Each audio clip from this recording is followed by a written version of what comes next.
Career ప్రారంభంలో చాలా సినిమాల్లో చైల్డ్ ఆర్టిస్ట్గా నటించిన తేజ సజ్జా గురించి ప్రత్యేకంగా టాలీవుడ్ సినీ ప్రేమికులకు పరిచయం చేయాల్సిన అవసరం లేదు. ఈయన జాంబిరెడ్డి అనే మూవీతో హీరోగా తన కెరియర్ మొదలుపెట్టాడు. ఈ మూవీ సూపర్ సక్సెస్ను అందుకుంది. అలాగే హీరోగా ఈ యువ నటుడికి ఈ సినిమా మంచి గుర్తింపును తీసుకువచ్చింది. ఈ మూవీ తర్వాత తేజ అద్భుతం అనే సినిమాలో హీరోగా నటించాడు. ఈ మూవీ నేరుగా ఓటీటీ ప్లాట్ఫామ్లో విడుదలయ్యి ప్రేక్షకులను పర్వాలేదు అనే స్థాయిలో అలరించింది. ఇకపోతే ఈ సినిమా తర్వాత ప్రశాంత్ వర్మ దర్శకత్వంలో తేజ హనుమాన్ అనే సినిమాలో హీరోగా నటించాడు. ఈ మూవీ ఈ సంవత్సరం జనవరి 12వ తేదీన థియేటర్లలో విడుదలైంది.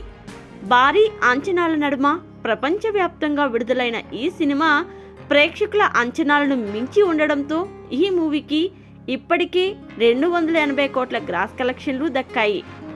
అలాగే ఈ సినిమా మరికొన్ని రోజుల్లో 300 కోట్ల కలెక్షన్లు కూడా ప్రపంచవ్యాప్తంగా అందుకునే అవకాశాలు కనిపిస్తున్నాయి.